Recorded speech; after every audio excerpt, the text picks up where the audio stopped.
Hello, I'm Leslie Dana, and today I have the privilege and joy of being in conversation with Judith Fetterley, who is known for her work in feminist literature and research. Today we're going to excavate the seeds, her involvement in the civil rights movement and how her journey unfolded. Welcome, Judith.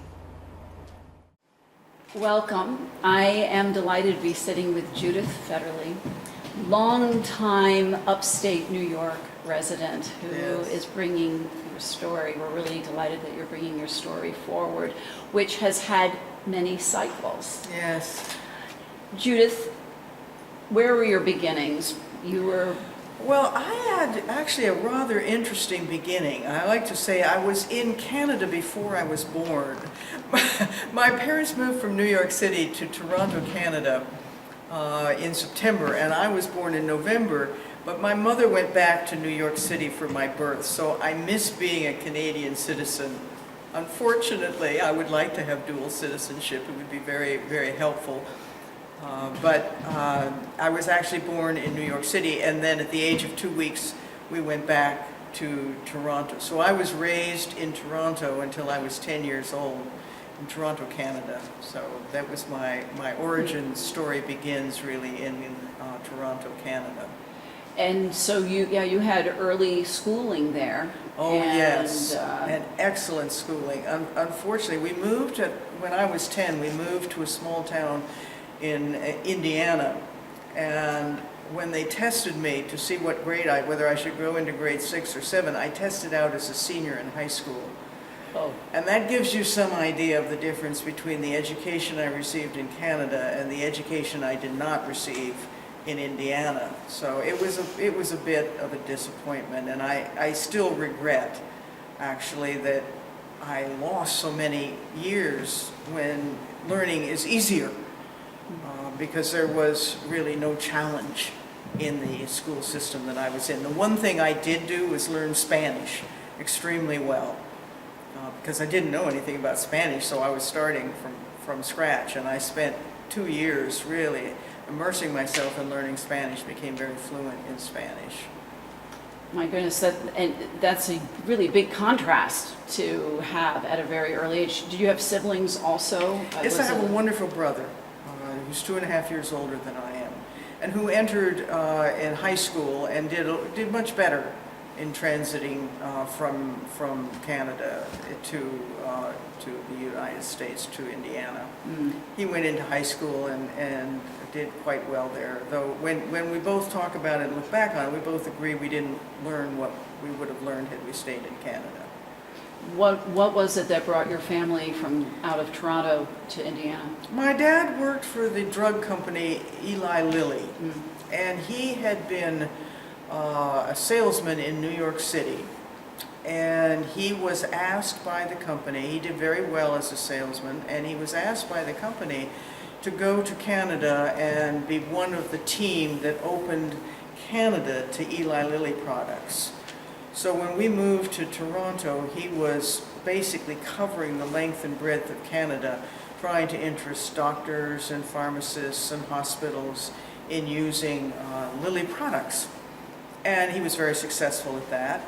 And so he was, unfortunately, promoted to the home base, which was Indianapolis. So that's how we ended up in Indiana. It was one of those promotions that wasn't really a promotion. I mean, he was heartbroken to leave Canada. We all were. We had no desire to leave Canada, and he was really in line to be put in charge of Lilly Canada, but something went wrong. Something companies are so, you don't know who you may have offended, and as a result, you're promoted out of your pleasure, so to speak. So, that's how we ended up in Indiana. Drugs. Drugs.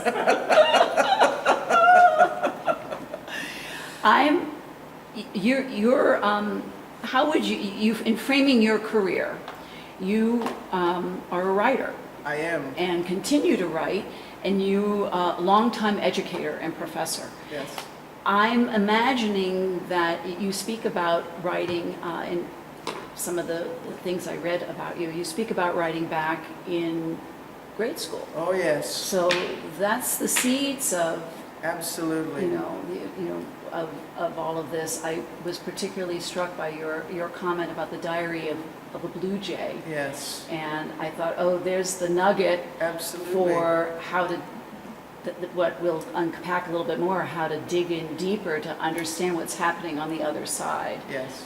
Could you tell us a little bit about the blue jay story? Well, we did a lot of writing in Canada. I mean, this was also a while ago. I mean, we're talking the 1940s here. But we wrote all the time.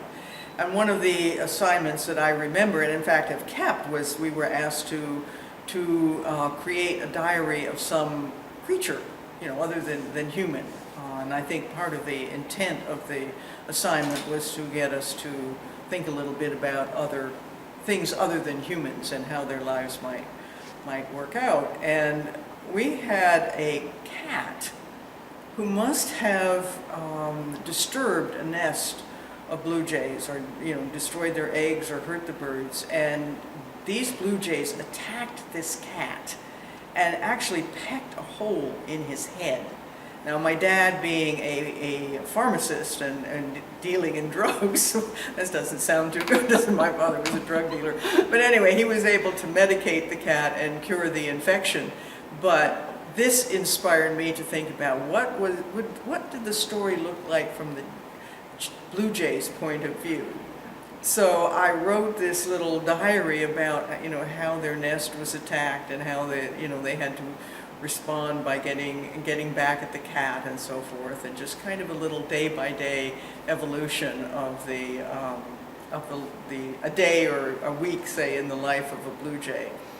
But I do think the thing that was so important to me was that my third grade teacher was very supportive, and instead of saying that's a good piece of writing, I remember this very well, she said, "You're a writer." And that was a very powerful statement for someone in third grade to hear, that you are a writer. And we, of course, as kids, we did a lot of writing. My brother and I published a newspaper. We had a neighborhood newspaper that we published. But yeah, that's not typical. No, it's not typical. And we wrote the copy for it, of course. And so, writing was a very, very, very deep and central part of our lives. And my brother went on to be a patent attorney, and we were talking not too long ago, and we were talking about writing, and he said, I consider myself a writer because I wrote all these patents, and some of them are really good. So I hadn't really connected with that part of my brother's life, that he was also considered himself a writer. So we got a wonderful education in Canada. No Definitely doubt about something DNA in there too, and the messaging.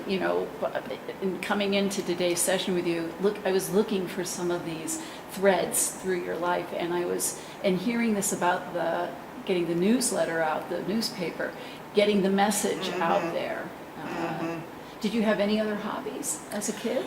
Well, yeah, we played with, we had these tin animals that we created these elaborate setups for and stories about, and we had an entire universe built around these little tin animals that we collected. That we made farm scenes and we made jungle scenes, and then we also had a museum.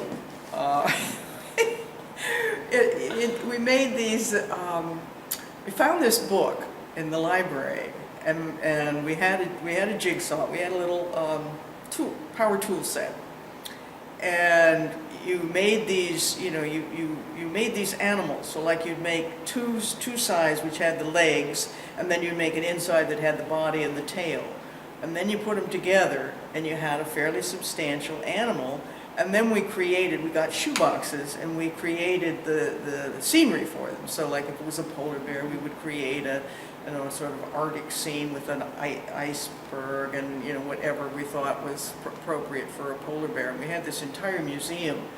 Naturally, we charged for people to see it. We also charged for the newspaper. And we had a lending library of our classic comics, and we charged for people to borrow our classic comics.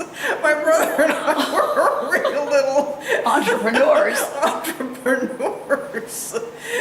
So yes, we did.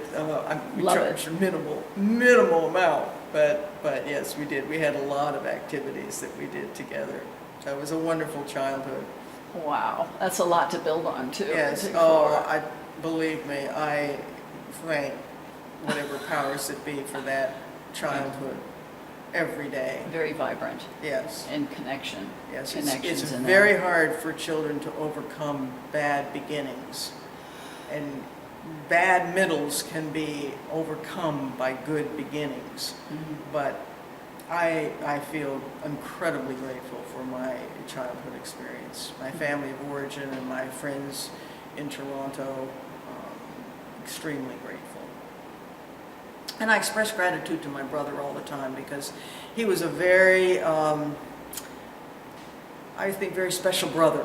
He was a big brother, and lots of times big brothers are not very nice to little sisters. But my brother was wonderful. He never made any distinction between us. He included me in everything, every project he started. He joined me in all the projects I did. We did everything together, and we had two friends, two other boys. So the four of us were like this. We did everything together. And there was, I felt no sense of difference because I was a girl, and that's very rare. Yeah, that set your stage in a really different way. It certainly did. Created a different Yes. lens Yeah. for you. Really Yeah. rich.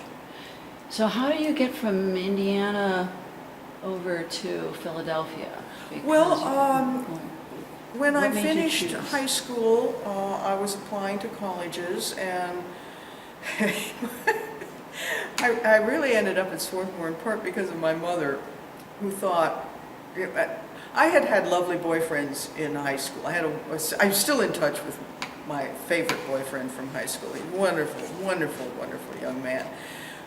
But the intellectual difference between us was considerable. And my mother was concerned. She thought that I should meet boys who were equally intelligent to me, and this would be important because according to the sexism of the day, the boy had to be smarter. It's another whole subject. But anyway, so she thought I should go to a school, a co-ed school that had very intelligent boys. And Swarthmore came up at the top of the list. It was the hardest school to get into in the country of its kind, a small liberal arts school. I mean, we're not talking Right. the Harvards, and of course Harvard wasn't even open to women then, but neither was Yale. But as a small liberal arts school, Swarthmore was on the top as far as the intellectual part of it. And I was quite charmed by the campus, which was beautiful. Even then, I was a nature lover, and it's an absolutely gorgeous campus. I don't know whether you've ever been there, but I have. it's an arboretum in itself, and so I was very charmed by it. And I was very intrigued by the Quaker component, because even in high school I had been concerned about social justice issues, and the Quaker commitment to taking on the major social justice issues of the time was very, very important to me. So for those reasons I went. So that's interesting. It wasn't because your family was coming out of a Quaker philosophy, No, but rather no, this was no. an I aspect never heard of of Quakerism before I went to Swarthmore, or before I began Yeah. exploring Swarthmore. Never heard of it. So Had no idea. And my family was not very religious. My mother grew up as a Methodist, and she went to church every Sunday, 2 and 3 different services, and Wednesdays when she got married, nothing. We didn't enter a church in Canada, only once. Dad, my father took us to the Episcopal church, and it was a high Anglican church, and Dan and I thought we were going to the circus. We sat up in the balcony, and here come these guys, and they're swinging their censers, and they're singing this weird language stuff, and all the costumes, and we thought, oh, this is great. But that was it for our religious education in Canada. And then in Indiana, if you didn't belong to a church, you were socially dead.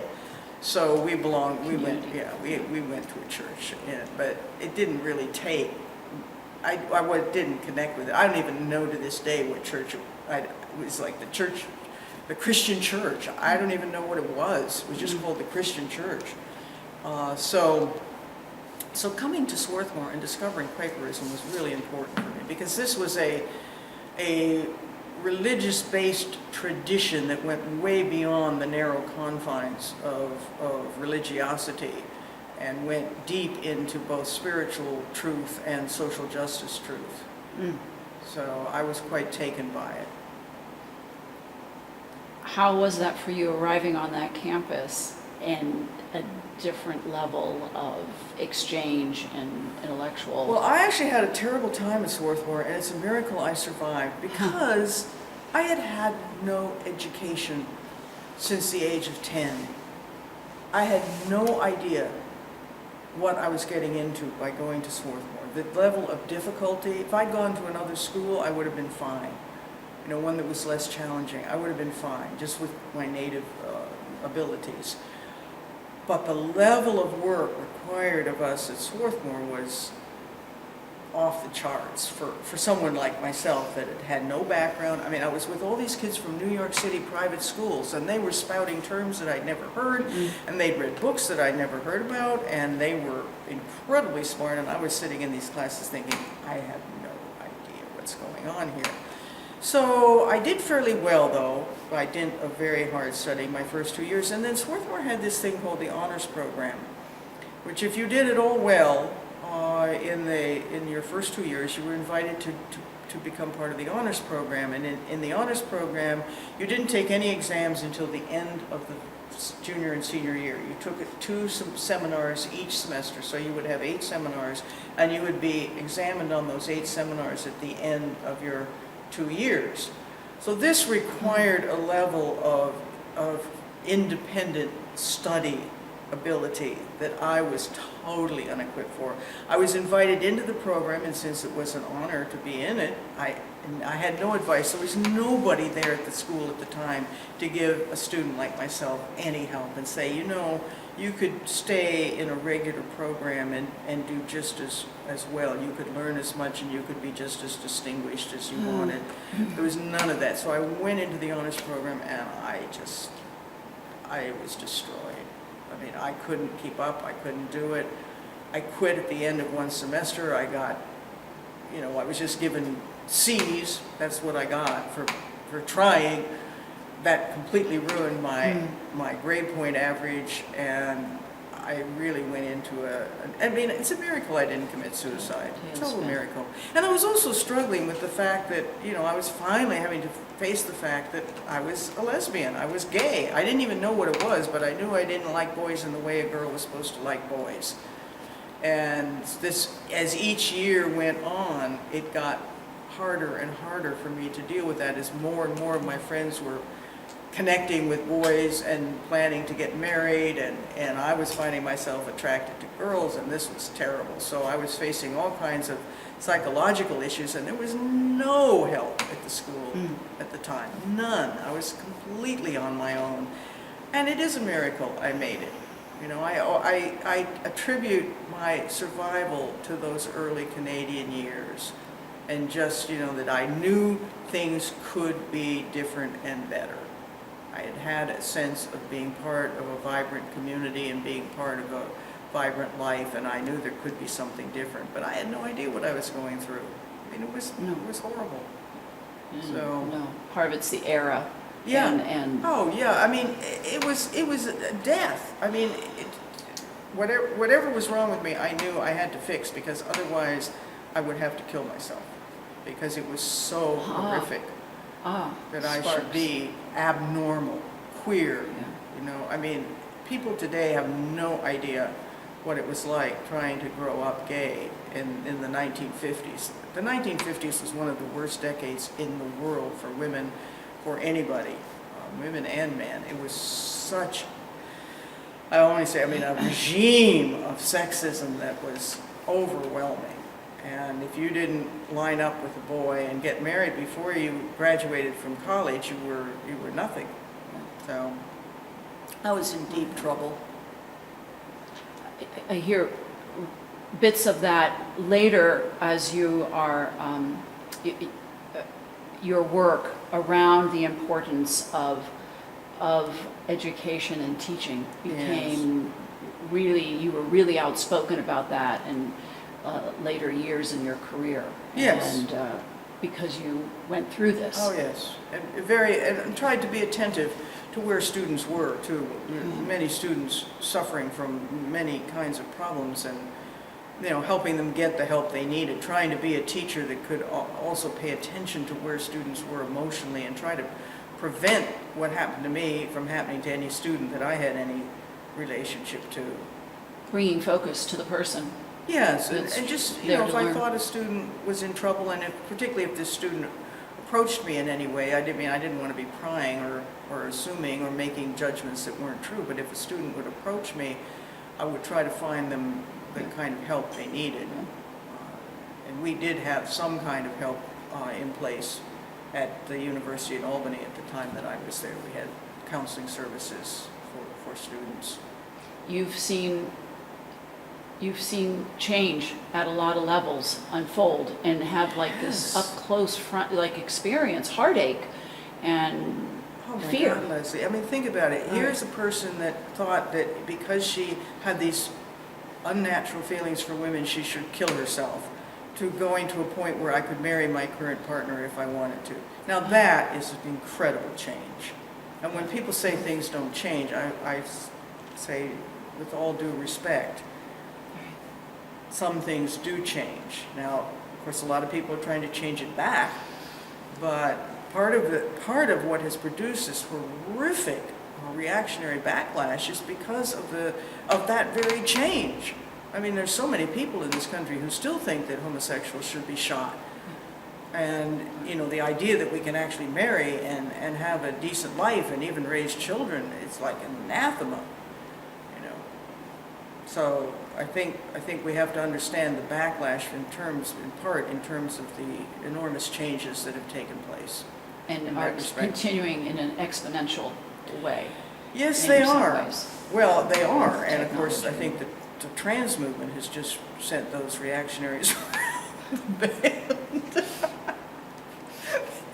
Because they are challenging the most fundamental principle of the reactionary code. There's men are men and women are women, and never the two shall change. You suddenly go, this was a man, but now it's a woman. This was a woman, now it's a man. And then there are people who want to be called they, and I mean, this is driving the reactionaries bonkers. Yeah.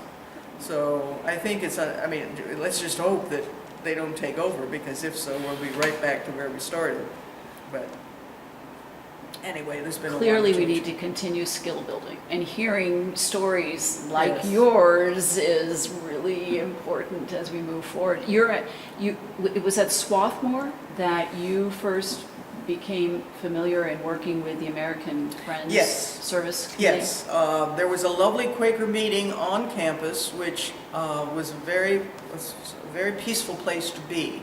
And I would go there from time to time when I was most distressed. And then my favorite teacher at Swarthmore, her husband was in charge of the part of the service committee that organized the work camps. So I got to know him through her, and through him I applied to go to a international work camp between my junior and senior year. Okay. Tell me about work camps. This has to have a very different meaning than what we think of them The now. work camps were started by the service committee, the American Friends Service Committee, after the Second World War, in an attempt to bring young people from formerly hostile countries, allied countries and hostile countries, bring young people together to do a specific job, and with the assumption that if they worked together and lived together and shared things, there would be the basis for when they became adults, for a certain different attitude, and possibly for diplomacy replacing war. It's a very ambitious idea. Common ground, Yes, and also common experience. diplomacy as opposed to hostility. If you're working on a project with someone you know, from another country, you have to learn to negotiate language. You have to also be very careful that you don't do something wrong or that you don't injure each other. So you learn how to be diplomatic instead of being like, I'm going to hit you with the shovel because you made a bad move there. So that was the idea behind it. Very ambitious. But anyway, the work camp that I was on took place in northern Sweden. And we were in this little cabin that had neither water nor toilet. It was used by the Swedish army during the Second World War to watch the Norwegian border.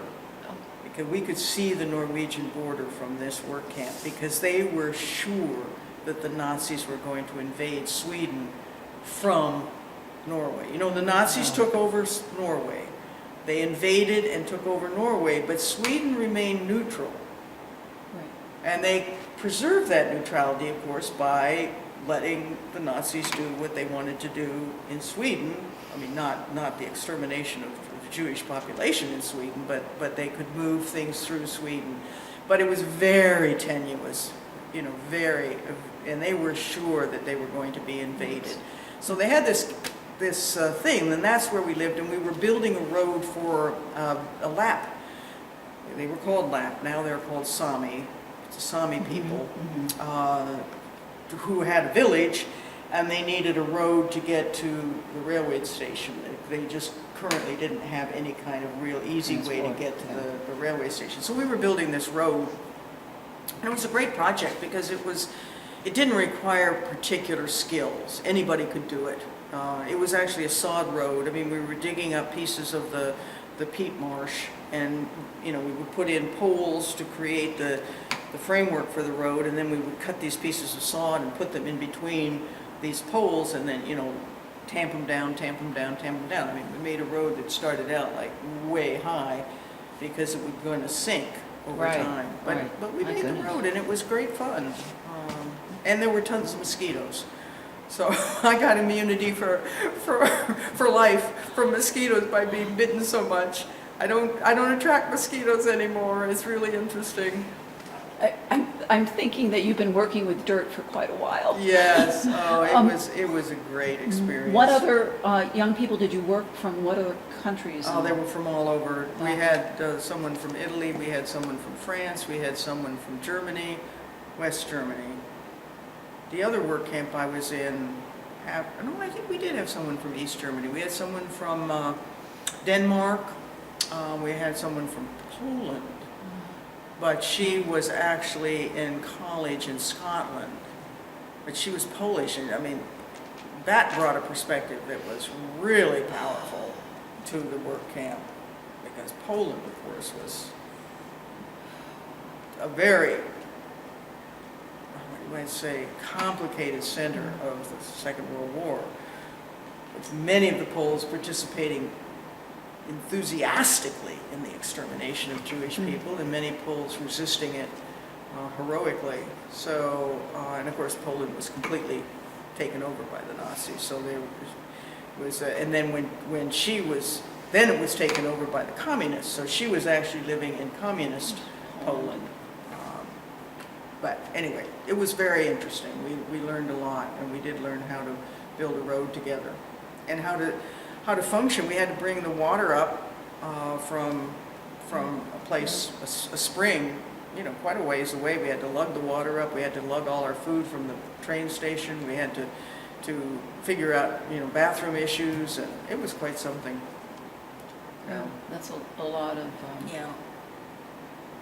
building of rapport. Yes. For each other's. Yes. And I was approached by the head of the local branch of the service committee. We had a branch in Cambridge, and he said, "Would you like to come and work for the service committee?" And because of my Quaker background and so forth, I thought, well, this would be more in line with my values. And so I went to work for the American Friends Service Committee in Cambridge. Yeah. Wow. As a secretary to the person who was in charge of the division of the office that dealt with colleges. Okay. So I was a secretary to what they called the college secretary. And in that capacity is when I began to be involved in the civil rights movement, because this would have been now 1961. I I graduated in 60, so I began my job at the Harvard Business School in the fall of 60. And I was there fall of 60, spring of 61. I started working for the service committee in the fall of 61. And that was the, first beginnings of the Student Nonviolent Coordinating Committee. And what my job was, because my secretary, the college secretary, was actually not a very energetic person. And I was a very energetic person. And so I said, George, here's what we need to do. We need to organize students on northern campuses to support what's going on in the South. And so that's what I did. I undertook, going to all these colleges and universities that were in the Boston area, of which there were many, and talking about what was happening, in the South, and organizing people to both support them by forming, I forget what we called them, not support groups, but they were essentially the northern equivalent, to be primarily in support of what was going on with the Student Nonviolent Coordinating Committee in the South, but also to join in protests, to go to the South if necessary, and join in sit-ins and various other forms of protest, and also to begin thinking about issues that were comparable in the North. The idea that the North was free of racism, of course, was totally absurd. So there was much, particularly around housing. I think that was where we began, because the housing issue, in a certain sense, is basic to the schooling issue. If you don't have integrated housing, you're not going to have integrated schools. And since the housing issue was never solved, the schooling issue was never really solved. And it still hasn't been. We still don't have integrated housing in this country. In the vast majority of this country, there is no such thing as integrated housing. So there's not really integrated schools. So that's what I did for that year with the service committee. Kind of a really neat bridge, because you were so fresh off campus yourself that you had. Yes. And I'm wondering, are these, that it was a way to implement, to activate things that you must have been thinking about at Swarthmore. You weren't. Yeah, I saying that didn't there were... have much awareness of, the only social justice issue that I had any awareness of at Swarthmore, because I was really trying to stay alive. But we did have there were some students who were concerned about the treatment of the workers in the kitchen. They were paid such a low wage and they were treated so badly, and so there was some organizing and protesting on behalf of creating a better situation for our kitchen staff. But that was about the extent of my social justice engagement at Swarthmore. But coming out of that, going through the Harvard Business School, getting the job with the service committee, and becoming very aware of the social justice issues around race. Because I was raised in Canada, I'm far more tuned to class issues than I am to racial issues, because it was not the same. In Canada, the discrimination was based on class at the time. Now, I do not speak for contemporary Canada, of course, but so I'm very, very sensitive to class issues. Americans, of course, we don't have class here, right? So Well, we don't speak to it. Oh, we don't have it, Leslie, please. We don't have any class issues here. Everybody's equal. Everybody has a chance. So anyway, don't get me started on American attitude towards class. But, so I wasn't really aware of race, but then I began to be aware of it through reading about what was going on in the South and thinking about certain issues. So that's how I got interested in the civil rights movement for that 1 year. And that's what led me to the project in Jackson, Tennessee. Okay. Yeah, So you were actually you were working internally with AFSC, and then you had this opportunity. Right. to go to Tennessee. Because I had to make a very big decision while I was working for the service committee. I worked there for a semester, and then I thought, for the fall, and then I thought, I have to really decide. Am I going, because my wonderful director had approached me, not the person I worked for, but the person who had initially approached me and whom I admired enormously, said, would you like to have a career in the service committee? He said, we could talk about that and we could do that. And so I had to really think hard. Do I want a career in the service committee, or do I want to try to pick up my academic life again? And now I could not get into 90% of the graduate schools in the country because of my grade point average. I remember actually having a conversation with a guy at Harvard. I just wanted to get into the Master of Arts in Teaching program. Forget trying to get into their precious graduate program. But no, he said, you absolutely don't have the grade point average. So I said, are you telling me that if I had gone to Franklin College, which is the college in my hometown, where I would have gotten straight A's with barely opening a book, that you would have accepted me, but you won't accept me with this grade point average from the toughest school in the country? He said, that's right. And I said, well then, I don't want to be part of your school, because that's the most anti-intellectual statement I've ever heard. And so I just, I went to Indiana University, and they accepted me, because they were just beginning to become a major player in the field of English. And so a young person from Swarthmore, that was a coup for them to get that. And I had decided, and this is really interesting, Leslie, and I think about this a lot because I have, of course, picked up my Quaker faith and practice recently, and it's very important to me. But I remember saying to Bob, that was his name, and I loved him dearly, I said, Bob, I think I'm too angry to be a Quaker, because I was so enraged by what I came to understand as the racism of this country. And then as I've talked to Paul about this, I encountered what I would call the virulent sexism of the civil rights movement.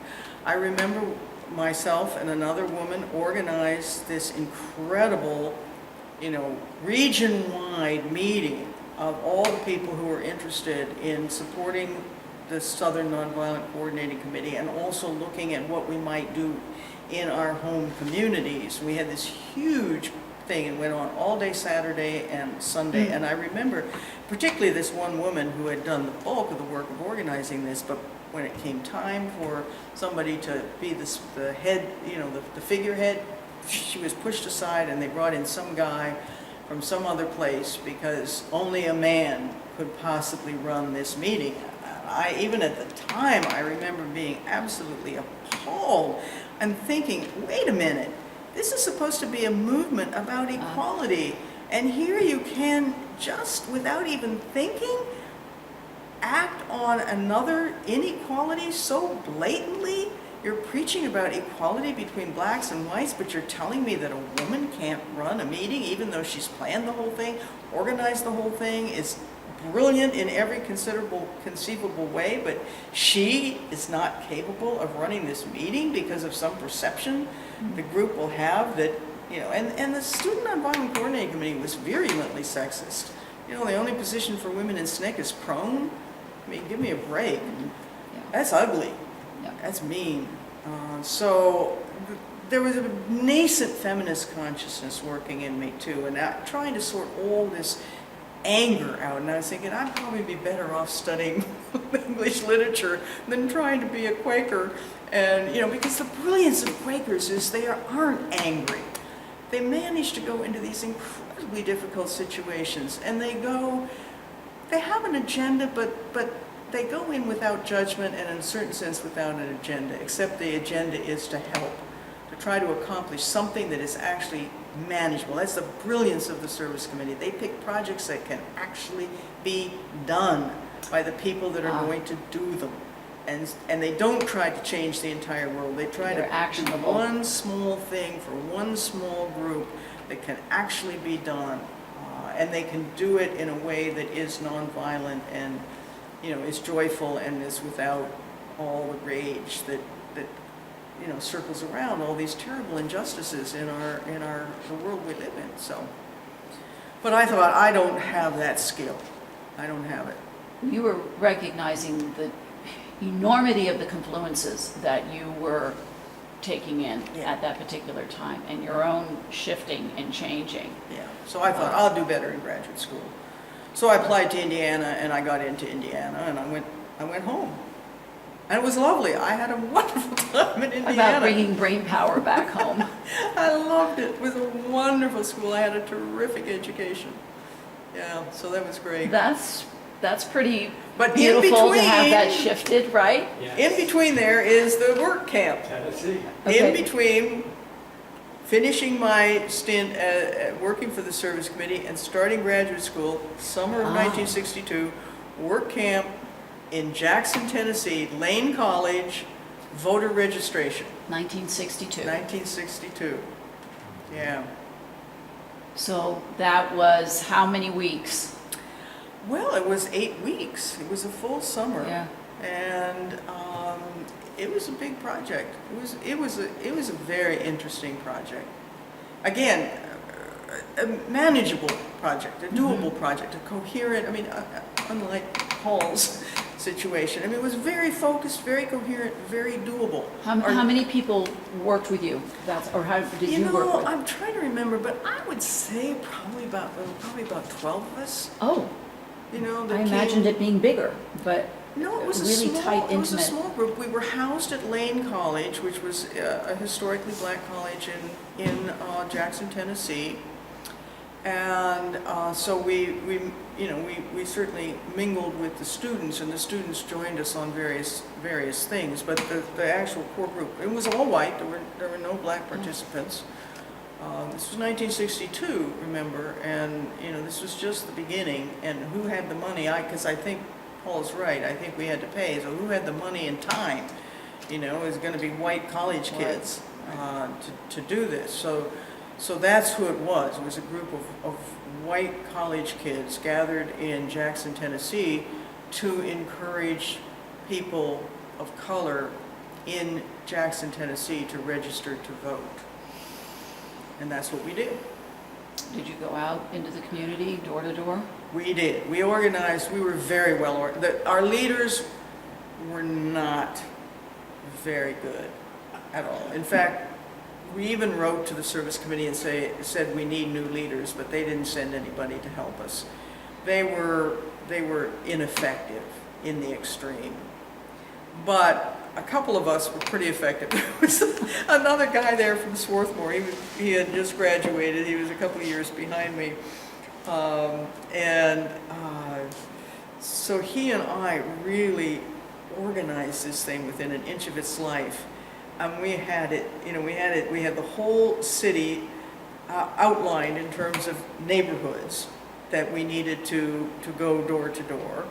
And then we also, and this was in a certain sense against the advice of our leaders, but we said, no, we have to think about the people that don't live in the city. There's this whole county. This is an entire county. I forget what the name of the county was, but we actually organized going out into rural districts and gathering in churches and talking at least about why it would be important to vote and how it would be possible to do it, recognizing some of the challenges that are going to be presented to any black person trying to register to vote in 1962 in Jackson, Tennessee. And, there, and especially in light of what happened in Mississippi, I think about the fact that,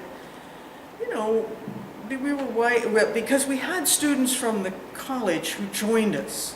Okay. So that we didn't go out to these church meetings as just a group of white kids. We went out to these church meetings in these places in the county as a group of black and white, the volunteers from the AFSC and then students from Lane who would join us in this activity. So we were mixed carloads of black and white students driving around this county late at night. And as I have said to Paul on other occasions, I think there's a big difference between Tennessee and Mississippi. I mean, Tennessee is a border state. It's not, I don't think it's as violent as Mississippi, but I think we were scared. I mean, we were aware of the risk we were taking in violating such a powerful custom of the time that you know, you just didn't have white kids and black kids in a car together driving around in the countryside at night. Yeah, so there was an element of danger to it. But in the town, we also had, I remember I had this wonderful, she was not a student, she was even younger. She just came in from the town. She was much younger than I was. I mean, she must have been just like 14, and not college age at all. And she was delightful. And she and I would go door to door, you know, knock on the door. And the people in Jackson referred to registering to vote as radishing to vote. And we would talk about that, you know, and okay, you know, here's how you do it, here's the way you do it, and yeah, we understand the difficulties, and if you want us to go with you, we'll be happy to go with you. But, you know, basically we were giving out information, and we were trying to give out encouragement and inspiration to just, you know, raise, and we had wonderful conversations with people. So I think even if we didn't get that many people registered to vote, there was a lot of consciousness raising going on. A lot of educating along the way. Yeah, just you know, raising the and creating the potential for a sort of Jackson-generated movement to get more people registered to vote. So I think in many ways it was a very successful project, but we didn't have good leadership, and we did run into a certain situation like Paul had in his group where we, you know, in the South in 1962, the good guys were the Republicans because the Southern Democrats were the most racist group on earth. And so it was the Republicans that were even open to conversations about racial justice. And some of them were even willing to meet with us. We actually had some members of the community who met with us. And I think we violated their hospitality by attending one of the churches that one of them belonged to as an integrated group. And you know, So you had met with them, and then you decided to attend the church. Yeah, and you know, it was not a good idea. It didn't accomplish anything. It was more, I think, more an ego trip on the part of our leaders to show that we were, you know, kind of like the situation that Paul was in, where, you know, we wanting to show that we had the guts to do this, or that we could do this, or really, you know, just wanting to shake people up, just make them uncomfortable, make them uncomfortable. And that's probably not the best way to go about changing people. You know, the repercussions were this guy, of course, never wanted to talk to us again. And that was a loss. So I think, you know, we just didn't have the right leadership. We shouldn't have done that. We could have done other things that would have been more effective. So there's learning. Oh yes, and this was very early. Let's remember, this is 1962. This is very early, you know. And it occurs to me to ask, registering at that time, did people have to go to the town hall in person? In person. And was there any kind of a certification or literacy test or anything? Well, there probably was. I honestly don't remember, but I can't imagine there wouldn't have been some relatively complicated procedure that had been put in place to prevent what we were trying to do from happening. I don't remember ever accompanying anybody. I don't think we ever got anybody who said, yeah, take me down to the courthouse, I want to try. But I do know we did get some people to register, because we would be very excited when that news came back that we actually had succeeded. Yeah. But I think it was much more our conversation, our talking about things, our, you know, trying to raise consciousness. And then, you know, like every group in this time, we ran into the complexities of, you know, who should be in charge of the civil rights movement, white people and black people. And we had one very, I would have to say he was aggressive student from Lane who really wanted to take over the project. And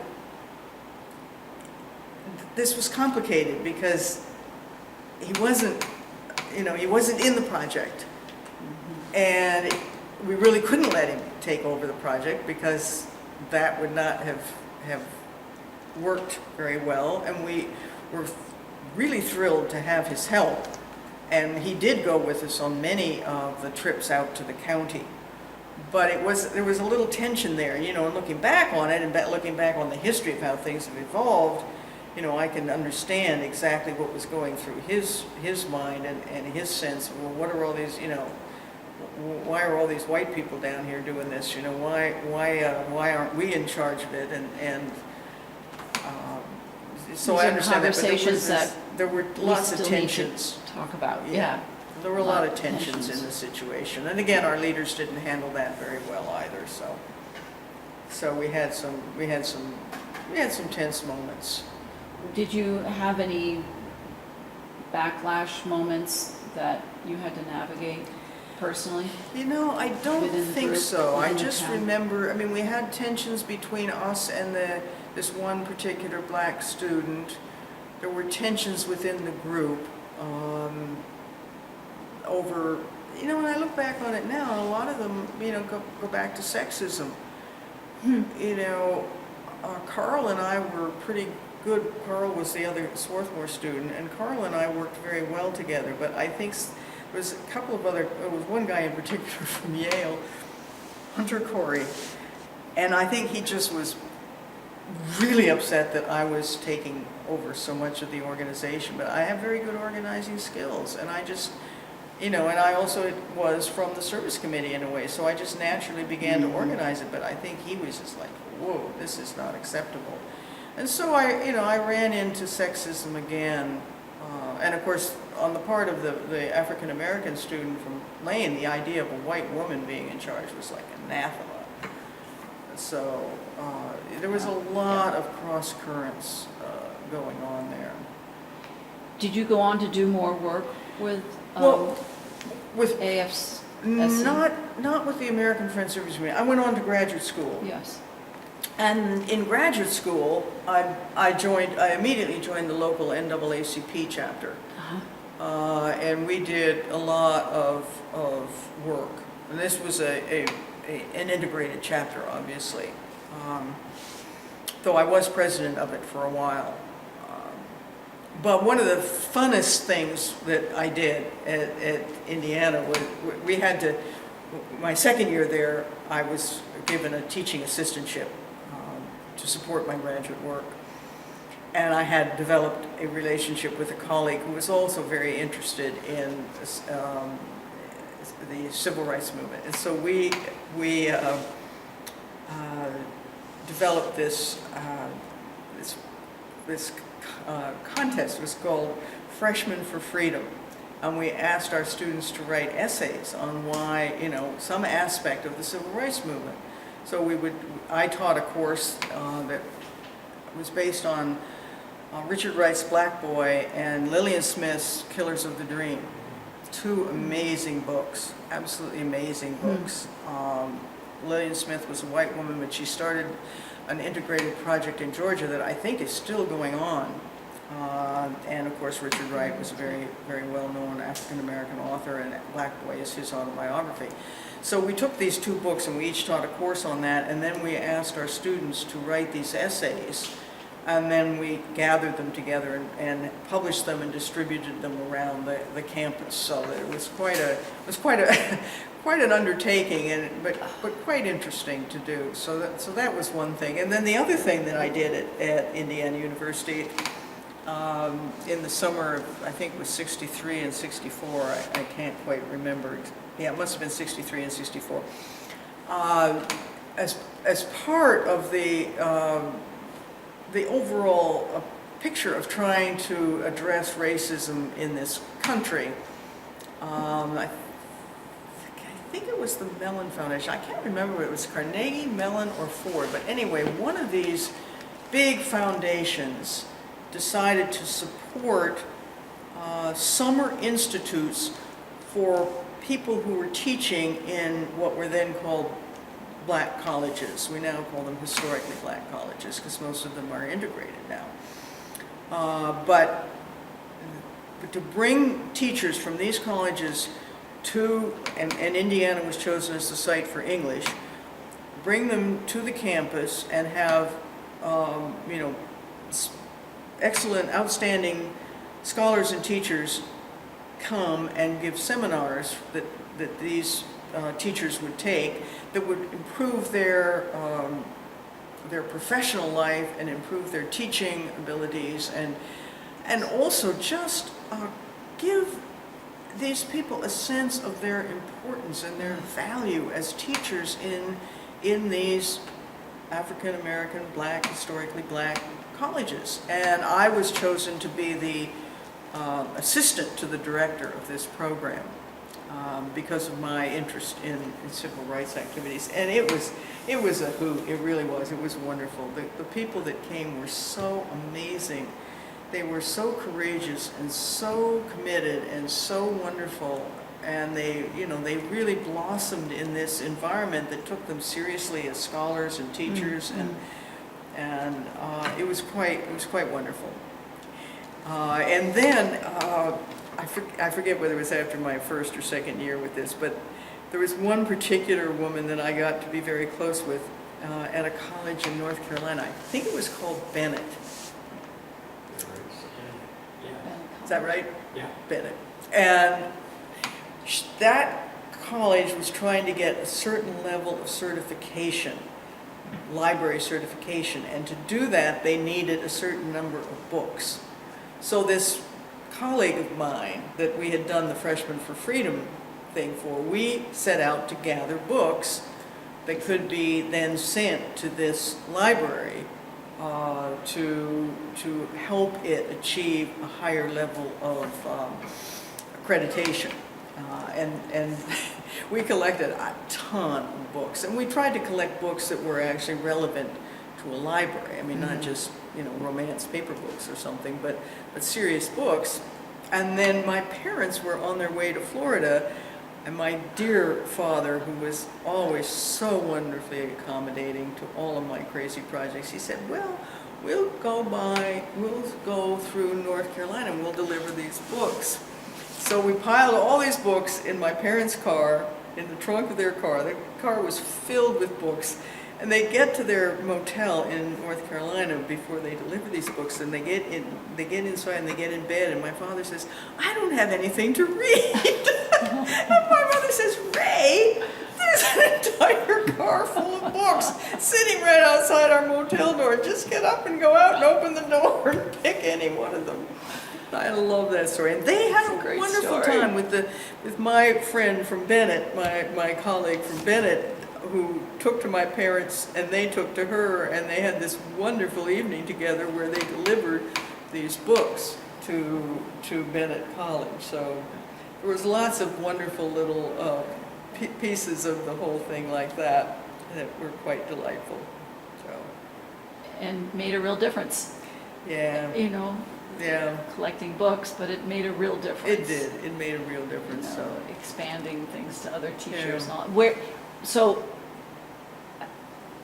in the mix of all of this, and it's so great to hear that the experience at Indiana gave you a very different academic experience, right? You were really feeling part of the community and expanding the community. yes, I loved it. Somewhere in here, the civil rights work started to bubble up all the feminist piece. There was this real, Yes. how did all that start to get, you know, the early gestations of where you went with your study of American literature and bringing voices forward? And Well, I was very traditional in my study. I mean, it was a traditional curriculum. It was all male.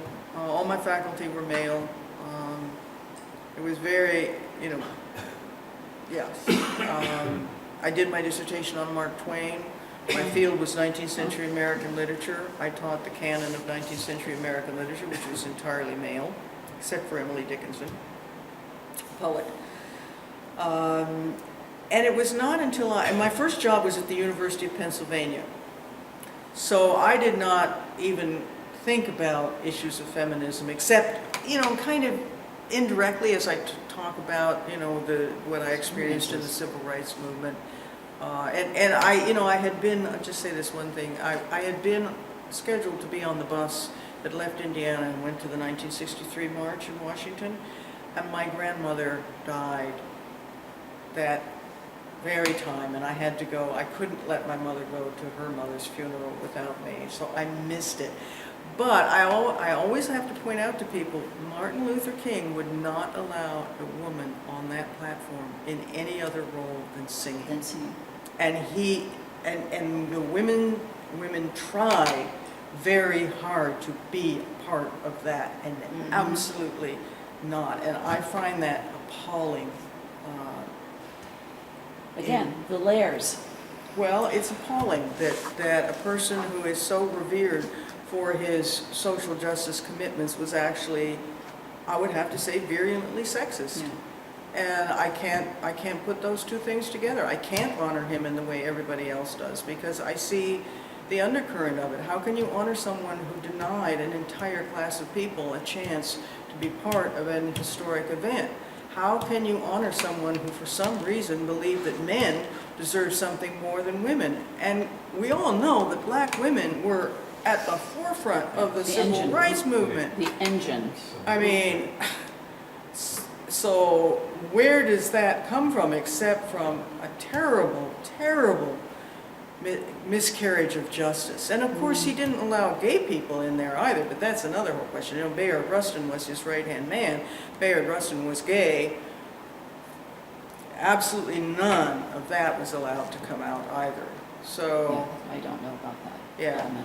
Bayard Rustin's actually very interesting. He was a Quaker. He's a very interesting figure. Very interesting figure.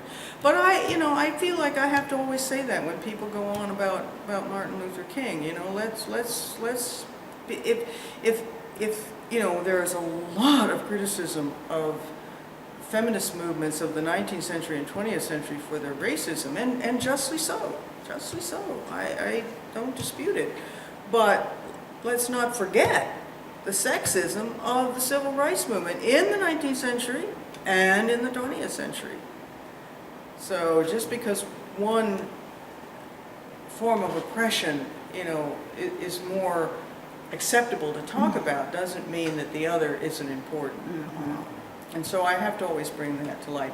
But I didn't become a feminist until I went to Philadelphia. Oh. I wasn't a feminist in graduate school. So I was lucky enough to get a job at Penn, and Penn was, Penn's an Ivy League school. It was a great place to teach, and it was an education in the world of my profession, and an education in coming to grips with sexism. Because the first day, I was hired by a person that was acting chair at the time, and Penn had never hired women and had never hired anyone who wasn't from Yale or Harvard or some other Ivy League school. So the first day when I met with the actual chair, the first day that I went to work, I was called in to meet the chair, the actual chair. And he said, "Now, let's be clear, you won't get tenure. You're a woman and your degree is from Indiana, and we don't do that here at Penn." Okay, well, that's putting it out on the table, but that was like, oh, okay. Interesting. Okay, I don't know which I was more offended by, but that began me thinking pretty seriously about issues of feminism. And then I was lucky enough to encounter an early consciousness raising group, and that, those consciousness raising groups just exploded. And I came to understand so much about my own life and about the lives of women and about the culture and about the injustice and the whole patriarchal regime. So that's when I became a feminist, when I was teaching at Penn. And that's when I began looking at the way in which sexism was the basis of all the texts that we consider to be classic American texts. And, you know, as I have had a chance to mature in my profession, I realized that the part I didn't include in the book in which I analyzed the sexism of the text was the part about how those texts got to be classic. And that's the sexism of the literary critical establishment of the 1960s, which elevated, the 50s and 60s, which elevated certain texts to canonical status over other texts. And certainly no women's texts were ever allowed to even, you know, get close to the door.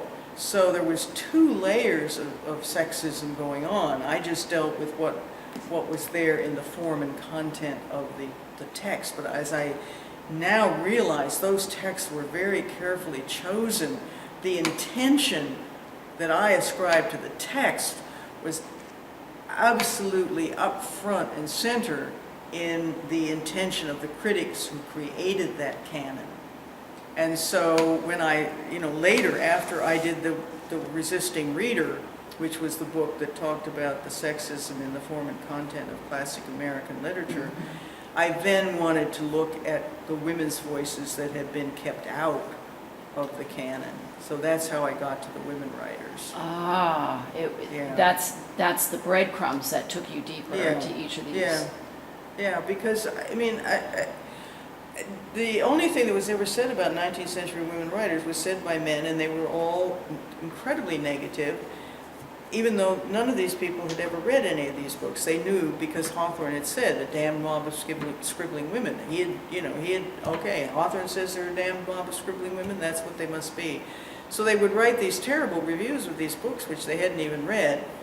And I got curious. I wanted to see whether these books were really what these men said they were. And so that's what took me into the field of women writers and produced the collection Provisions, because I realized in order for us to begin to talk about these texts, people have to have access to them. So I collected a bunch of them in this book, Provisions, and I started with Rutgers University Press. Myself and a colleague started a American Women Writers series where we did reprints of what we considered to be these really interesting and intriguing texts by 19th century American women. And then making them available. Yes, make them available so people could teach them and talk about them. And then in my research, I began to discover this tradition of women's writing, this regionalist writers. And that was the last book that I did, Writing Out of Place, which this was a group of women who were writing a particular kind of sketch form. It was not even a short story, it was sketch form in between 1850 and 1920, essentially, which in a way are the bookmarks of the 19th century feminist movement, right? 1848, Seneca Falls, 1920, get the right to vote. Right, yeah.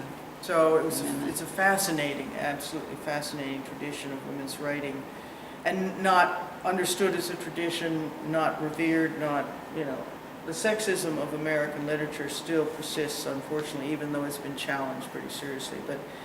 But you know, the assumption that the American story is a male story is still deeply, deeply embedded in our culture.